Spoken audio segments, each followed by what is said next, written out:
Pai de Cristo Maep, graças a Deus, vamos estar dando continuidade à nossa EBD, Escola Bíblica Dominical. Bom, a lição de número 11, estamos chegando ao final da nossa revista, glória a Deus. E na lição de número 11, o tema central, ele diz: atributos da unidade da fé, que é a humildade, mansidão e longanimidade. Bom, vamos estar vendo esses três pontos ao longo dessa aula. Vamos estar aí fazendo aí um vídeo de 20 minutos. Fique conosco até o final do vídeo, em nome de Jesus nosso Deus. Bom, então já direto para a nossa introdução, né? Vou pegar aqui uma frase que ele diz: após concluir a oração intercessória em favor da igreja, ao mesmo tempo estimular os cristãos a viverem para a glória de Deus. Vou pegar essa parte da nossa introdução, a gente vai fazendo um resumo e o vídeo não fica tão longo. Bom, a nossa introdução ela traz o fortalecimento da igreja a partir desses três pontos que nós temos aqui: a humildade, mansidão e longanimidade. Bom, vemos ao longo da história, tanto o homem, a mulher de Deus, servos e servas do Senhor, eles usaram esses três aspectos. Bom, e diante disso, eles entraram nessa chamada a qual Deus nos chama, esse desafio a todos os dias para que nós possamos estar na sua presença. E ele segue esses três pontos: humildade, mansidão e longanimidade. Se nós podemos observar a história de Jesus em Mateus, Marcos, Lucas e João, perceberemos que ele usou esses três aspectos. Justamente, nós vemos ali aos Filipenses, Paulo dizendo que ele esvaziou de si mesmo, transformando em uma figura humana. Então nós vemos ali um sinal de humildade dele, né, que é um dos aspectos a qual nós vamos tratar nesta dia. Bom, aqui no nosso primeiro ponto, vamos aqui, ele diz: para haver unidade é preciso humildade, né? Aí ele diz: o modo digno do viver cristão. Lá no meio do tópico, acompanha e disse: ou seja, a nossa conduta diária deve corresponder à chamada recebida para ser um membro do corpo de Cristo. Bom, o apóstolo Paulo nos ensina sobre participantes do corpo de Cristo, que deveríamos ter, no caso, o que nós chamamos da humildade. A humildade não é um estado de miséria.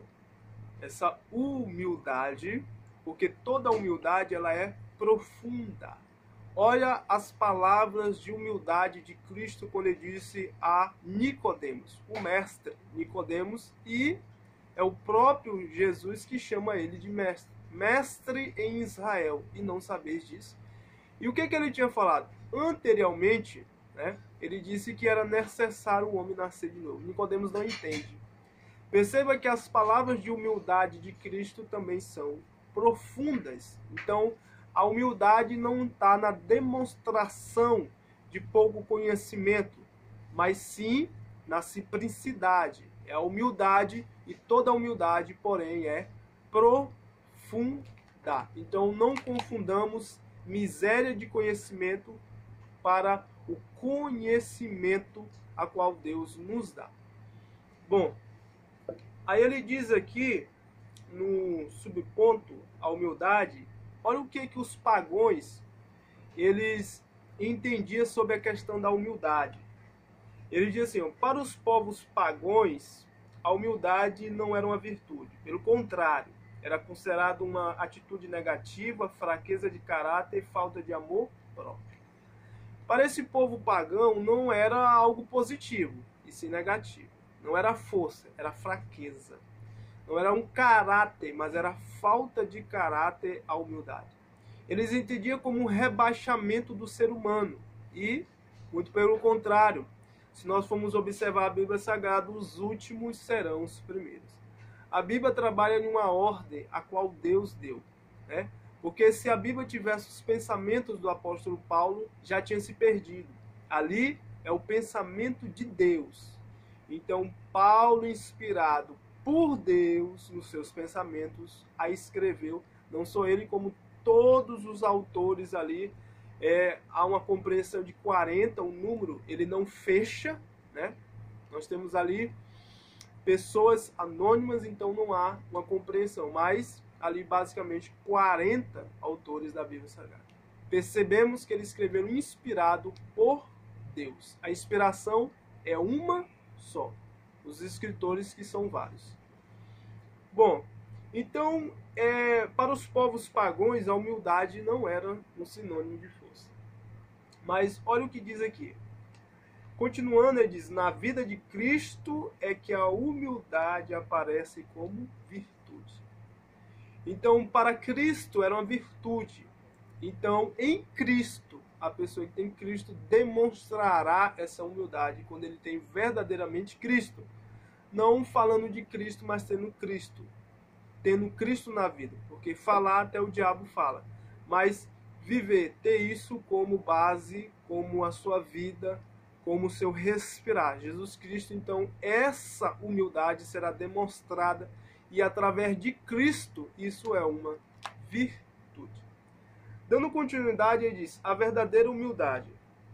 Aí, você vira a página, se sua revista seja de professor, lá no final do tópico ele diz, não há quem possa desenvolver tal conduta sem que o Espírito Santo o transforme. Bom, então nós vemos aqui que essa obra, ela vem pelo Espírito Santo, né? Pela natureza do ser humano, ele nunca vai ser humilde. Mas sim quando o Espírito Santo, ele transforma e regenera o homem, e assim ele terá uma humildade de Cristo.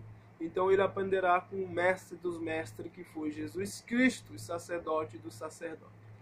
Então nós podemos observar que essa é uma obra a qual o Espírito Santo vai trabalhar na nossa vida. E nós sabemos que ele trabalha quando se há espaço. Quando se há espaço, então o Espírito Santo trabalha. Sem espaço, ele não é arrombador. Mas nós vemos aqui que dentro de um ambiente ao qual ele é convidado, ele entra, né? Não é mal educado, ele entra e faz ali a sua morada e ele começa a agir na vida do ser humano. Bom, agora nós vamos aqui para o segundo ponto, tópico. Para haver unidade é preciso mansidão. Agora vamos falar sobre a mansidão. Aí ele diz aqui, a virtude da mansidão produz crentes capacitados e bem... Repetindo, a virtude da mansidão produz crentes capacitados a bem gerir os conflitos, promovendo paz e conciliação na igreja local. Bom, essa capacidade aqui da mansidão. A mansidão ela é bem confundida, né?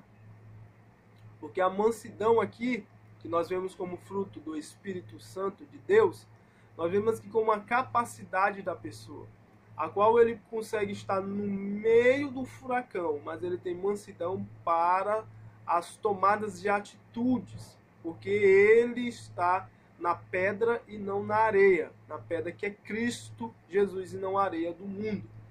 Mas ele está convicto e certo daquilo que ele está fazendo e que o caminho a qual ele escolheu, na verdade o caminho é Cristo. Então ele está no caminho certo.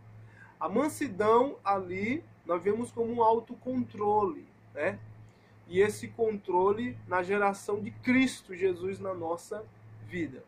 Aí ele dá continuidade e diz aqui, mansidão, um fruto do Espírito. Aí a palavra significa mansidão. Transmite o conceito de ternura, gentileza e cortesia.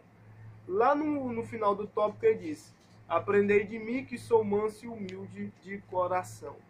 Bom, então nós vemos aqui que quando está no coração, essa mansidão, a mansidão e humilde de coração, aprendei de mim que sou manso e humilde de coração, é de coração, não só de palavras.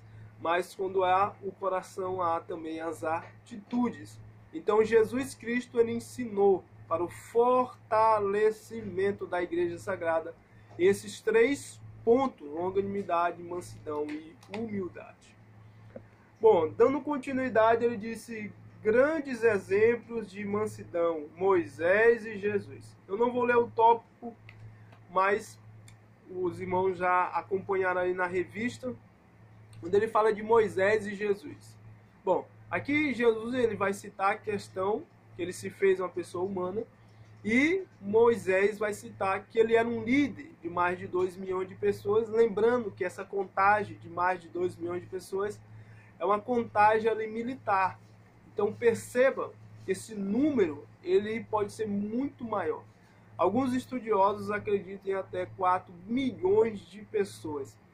Então, o número de pessoas a qual Moisés era o líder era muito grande. Os conflitos eram diversos, mas como aqui está no tópico, disse que ele não guardava rancor, né?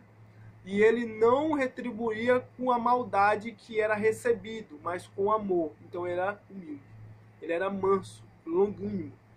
Jesus Cristo aqui, ele poderia descer com trovões, né? Com raios, relâmpagos, mas não, ele desce humilde. Sejais humilde, né? Prudente como a serpente, simples como a pomba. Então, quando ele vier a sua segunda vez, que é dividida em 2 fases, a Bíblia diz que será o arrebatamento. E a sua segunda dessa fase, né? Será aí todo olho o verá. Aí sim ele vai vir em totalmente como ele é mesmo. Bom, dando continuidade, ele diz: a verdadeira mansidão.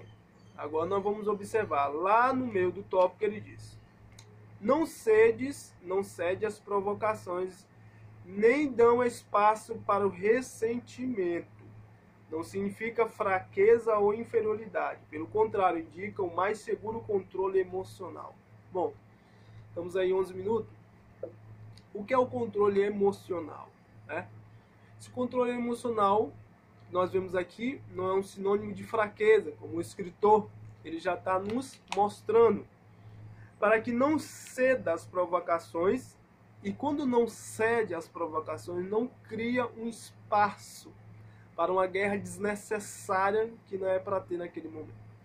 Então nós percebemos aqui que não há espaço dentro de ti para que você perca o autocontrole, mas fechando as brechas, então terá um controle emocional para todas as atividades que nós temos durante a nossa vida. Aí ele diz ainda mais: presença do Espírito Santo, lá no final do tópico, proporcionando suavidade e o domínio próprio, Romanos 8 e 10. Bom, então nós vejamos ali, né, que através do Espírito Santo de Deus tenhamos esse domínio próprio. Vamos correr um pouco. Aí ele diz: mansidão pressupõe conciliação. Então aqui eu não vou ler o tópico, ele diz, só um ponto aqui: postura equilibrada diante de circunstâncias adversas. O que é a postura? Nós podemos entender e compreender, à luz da Bíblia Sagrada, essa postura, algo concentrado, algo direto a qual o Senhor nos prepara, a qual o Senhor nos concilia. Ele prepara a pessoa para o dia de falar a palavra dura, né? Porque às vezes quando está dentro de um caos, uma calamidade, aí Deus levanta alguém, dá uma palavra firme, às vezes a pessoa pensa que é porque a pessoa não tem amor. Muito pelo contrário, ele foi preparado para poder falar aquilo. Ele foi preparado para falar aquela palavra dura. Porque a Bíblia nos mostra, né, que Jesus Cristo, olha o que ele disse para o povo que o estava seguindo: vós vieste aqui não por causa da palavra, mas por causa do pão que eu vos lhe dou. Perceba que a palavra dura que Cristo falou não foi para que as pessoas se desviassem, mas que viesse pelo motivo certo, porque o pão já tinha. Então, eles viriam pela palavra, porque o pão está garantido por Deus. Então, vejamos aqui, dando continuidade, terceiro ponto. Para haver unidade é preciso longanimidade para o exercício do perdão. Aí ele diz: longanimidade é um fruto do Espírito, né? Aí é que ele dá o significado: paciência, tolerância e constância. Aí ele veio aqui lá no finalzinho do tópico, ele diz: e tardio em irar-se. Nós vimos que na Bíblia Sagrada, tanto no Antigo Testamento como no Novo Testamento, a ira de Deus, né? Ireis e não pequeis. Em Gênesis 6, ele desfaz a terra, mas tu perceba que não é uma ira descontrolada, justamente porque usamos daquela expressão geração pós-Noé. Por quê? Porque Deus preserva através da arca. Ele dá todo o instrumento ali, a medida, qual era a madeira, gorfe, em outras traduções, né, nós podemos ver ele como gorfê, cipreste. Então nós podemos entender ali que Deus dá todo o instrumento, porque ele preservaria, mas ele queria desfazer aquela primeira, a qual ele mesmo tinha feito. Ele é o autor e consumador da vida sagrada. Bom, então nós podemos perceber que a ira de Deus é uma ira controlada, e por isso que ele diz, ireis e não pequeis. Aí a Bíblia nos mostra tardio em irar-se, mas aqui está falando de uma ira descontrolada, né? Sem a longanimidade. Mas nós percebemos aqui que, sendo um fruto do Espírito Santo, teremos a paciência para que nós possamos tomar as nossas decisões. Bom, o próximo tópico, ele diz assim, suportando uns aos outros. Lá no final do tópico ele diz, estas são comparadas a um fardo que devemos suportar por meio da prática do amor. Bom, nós vemos ali na carta do apóstolo Paulo o maior dom do amor, né? Que adianta ter várias coisas se não tiver o amor. Este é o maior dom. Ele compara aqui não o seu semelhante como um fardo, mas quando é lhe jogado preda desse semelhante, ou pessoas próximas ali. Então nós podemos perceber que isso seria um fardo. Então, nós vemos aqui a expressão como um fardo, né, que devemos carregar. Até Jesus voltar, teremos esse fardo. Porque a bênção e as provações são como duas esferas, né? Duas esferas. Você está talvez na esfera a qual você está passando algumas dificuldades, mas vai vir a esfera a qual Deus vai trazer a bonança, vai cessar essa tempestade. E como os discípulos, olha o que os discípulos falaram. Quem é este que até o vento e o mar lhe obedece?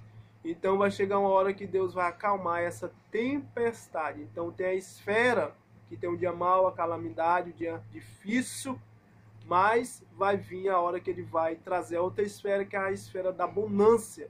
E aí nós vamos seguindo nessas duas, até Jesus voltar. Bom, agora nós demos aqui o último tópico que ele diz. O perdão como premissão do amor. O perdão como premissão do amor. Aí ele diz, o amor é um atributo divino. É o principal aspecto do fruto do Espírito. Olha só, o principal aspecto do fruto do Espírito. Meus irmãos, o principal, e nós vemos isso bem evidenciado e de forma bem clara que a Bíblia é, quando ele diz, João 3,16. É um texto bastante conhecido, porque Deus amou o mundo de uma tal maneira, que deu o seu Filho unigênito, para que todo aquele que nele crê não pereça, mas tenha a vida eterna. Esse perecer ali está falando perdição eterna. Então por isso que ele diz, nós vamos ter a vida eterna, porque aquele diz que vou ganhar, perderá, porque a nossa salvação, ela vem de Cristo Jesus, para a honra e a glória do Senhor nosso Deus. Aí ele dá continuidade e diz, é uma virtude altruísta, que nos conduz a tratar os outros como gostaríamos de ser tratado. Ele dá continuidade. Desse modo, a tolerância entre os irmãos em Cristo deve ser mútua, isto é, amado ardentemente. Como é que é amar uma pessoa ardentemente? Porque a Bíblia nos mostra aqui amar o próximo como a ti mesmo.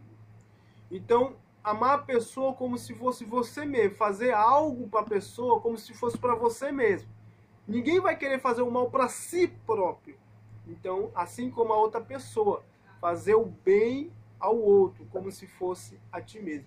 Mas quando a pessoa está sem a direção de Deus, quando ele está sem o Espírito de Deus, ele pode fazer a crueldade para si próprio. não amando a si próprio, mas quando nós temos o discernimento do Espírito Santo, fazer o bem a quem lhe faz o mal. Porque a Bíblia nos mostra não pagar o mal com o mal, mas o mal com o bem. Aí nós vamos lá para a nossa conclusão. Falei que era 20 minutos, já estamos em 20. Ele diz: vimos o convite de Paulo aos crentes para um viver digno de uma perfeita unidade. Para garanti-la, mostramos que algumas virtudes são essenciais. A humildade que fortalece a unidade, a mansidão que gera os conflitos, a longanimidade que suporta os erros alheios. Quando os crentes vivem essas virtudes, as disserções desaparecem e o nome de Jesus Cristo é glorificado. Bom, então andamos com esses 3 pontos, que são a longanimidade, a mansidão, né, e a humildade. Isso nos traz fortalecimentos, né? Como nós vemos aqui, não são fraquezas, mas força. Meus amados, que Deus abençoe o nosso mundo, que Deus abençoe os nossos países, que Deus abençoe a nossa vida, a nossa casa. E você que está vendo esse vídeo, Deus abençoe a sua vida, em nome de Jesus, nosso Deus. E essa palavra profética: sairemos desta pandemia mais fortes do que nunca, para a glória do Senhor nosso Deus. Um abraço, um beijo, Deus abençoe. Amém.